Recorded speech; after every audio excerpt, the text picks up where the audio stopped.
안녕하세요. 북신의 서재입니다. 오늘 다룰 작품은 파란만장한 중국의 현대사를 건너는 소설 위아의 인생입니다. 언젠가 박안서는 죽음에 대한 글에서 죽을 때 받을 고통을 생각하면 그것이 무섭지만 가장 무서운 것은 오래 안 죽고 정신이 말똥말똥하여 나보다 나중 죽어야 할 사람이 먼저 죽는 걸 보는 일이다 라고 쓰셨습니다. 태어난 순서대로 지상의 삶을 마감하면 좋으련만 죽고 사는 일을 마음대로 할 수 없는 인간에게 그러한 바램은 결코 쉬운 것이 아닙니다. 하물며 제 손으로 아내와 자식, 사위와 손주까지 묻고도 살아남은 노인의 삶을 다룬 이야기는 슬픔을 넘어 참혹합니다. 바로 중국의 현대사를 가로지르는 소설 위아의 인생이 그렇습니다. 1960년 중국에서 태어나 문화 대혁명이라는 극단의 전체주의와 물신화의 폭발을 가져온 급격한 개혁 개방의 시기를 살아온 위안은 중국의 현실을 정면으로 다루어온 선봉파의 대표 작가입니다. 작가의 말에서 위안은 이 소설에서 나는 사람이 고통을 감내하는 능력과 세상에 대한 낙관적인 태도에 관해 썼다라고 했습니다.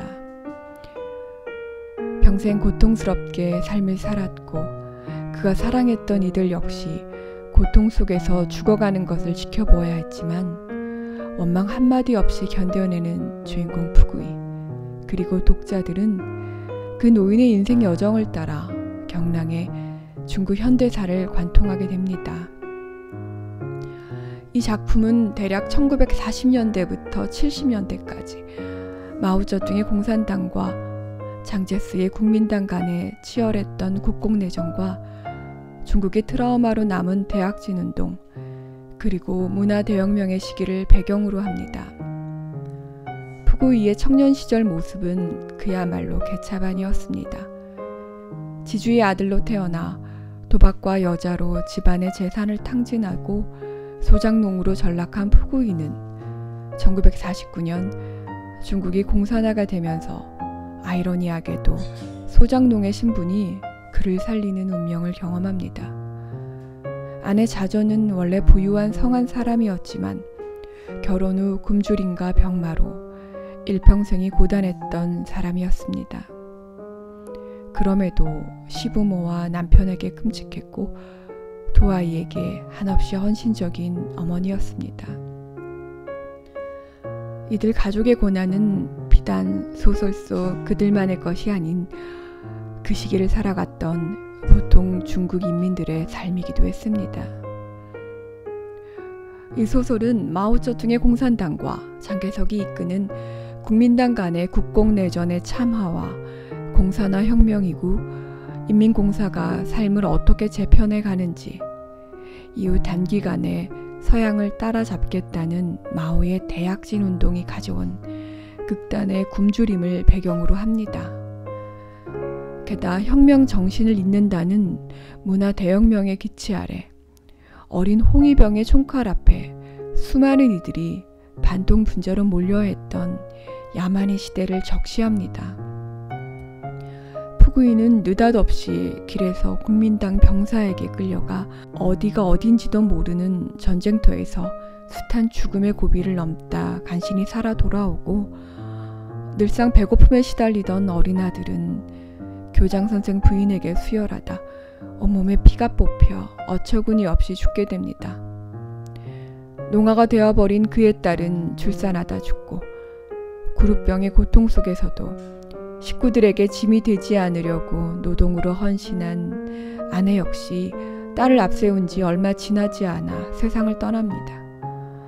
사위는 공사당 시멘트판에 깔려 죽고, 푸구이가 맡아 키우던 어린 손주도 어처구니 없이 일찍 죽게 됩니다. 그의 삶은 살아온 것이 아니라 그저 불운하게 살아남은 것에 불과합니다. 삶과 죽음은 찰나의 순간으로 교차하고 나에게 올 재앙이 타인에게 돌아감으로써 불운을 피하게 되는 룰렛 게임과도 같은 부조리는 당시 중국 격동기의 현실이었습니다. 하지만 위안은 어디에도 운명에 저항하는 개인의 모습을 그리지 않았습니다. 차라리 고치지 못할 구루병에 걸렸으니 돈을 쓰지 않게 돼 다행이다 라고 말하는 자전이나 아들의 목숨을 빼앗으니가 전장의 친구인 것을 알고 용서하는 푸구이의 모습은 납득하기 어려울 만큼 운명 수능적입니다. 가족끼리 매일 함께할 수만 있다면 복다위가 무슨 상관이란 말인가로 응축되는 지나친 낙관주의와 그 속에서 빛나는 가족에는 어떻게 보아야 할지 난감할 지경입니다. 모든 것을 운명으로 돌리는 것은 가장 손쉬운 삶의 태도입니다. 도저히 어찌해 볼 수 없을 때 주어진 운명으로 받아들이면 견뎌내기 좀 쉽습니다. 운명을 거슬러 진취적으로 삶을 개척하는 인간형을 우리는 흔히 위대한 인물이라고 하지만 애쓴다고 해서 누구나 자기 인생을 만드는 것은 아닙니다. 최소한 시대를 읽어낼 수 있는 해안과 남다른 재주, 무엇보다 개인의 성공을 가능케 하는 열린 사회일 때 가능합니다. 살기등등한 전체주의 사회에서 고개 들고 저항하다가는 제 목숨조차 부지할 수 없습니다. 게다가 극단적인 굶주림은 인간을 비천하게 만듭니다. 당장의 굶주림을 구원해줄 한 줌 햇살에 뜨거운 눈물을 쏟는 것이 우리 내 인생입니다. 그 살아내는 일의 적나라함 속에서 나약한 인생이라 함부로 비난할 수 없습니다. 역사의 수레 속에 지배될 수밖에 없는 철저하게 치열하면서도 동시에 나약한 존재들의 애처로운 삶이 바로 소설 인생입니다. 그 절망의 구덩이 속에서 가족 간의 뜨거움만이 남습니다. 지금의 중국은 그러한 격변의 시기를 건너 패권국의 지위를 넘보는 힘센 나라로 부상하였습니다. 유례없는 성공의 물결은 여전히 빈곤과 기아에 시달리는 수많은 중국인들의 삶을 뒷전으로 밀어놓았지만 중국몽으로 상징되는 과거의 영화로움을 향해 달려가는 것은 분명해 보입니다. 하지만 거대한 땅, 장구한 역사 속에 다양한 민족이 살아가는 중국에 대해 무엇을 말하든지 절반의 진실일 것입니다. 그럼에도 역사의 어느 한 시절을 기억하는 일은 작가의 몫이며 그러한 이야기를 통해 그 시대를 살아갔던 이들의 삶을 지금 우리의 삶에 대비쳐 보는 것은 독자의 몫일 것입니다. 개그맨 유병재가 말했다고 했던가요? 나만 힘든 건 아니지만 네가 더 힘든 걸 안다고 내가 안 힘든 것도 아니다 라는 말이 떠오릅니다.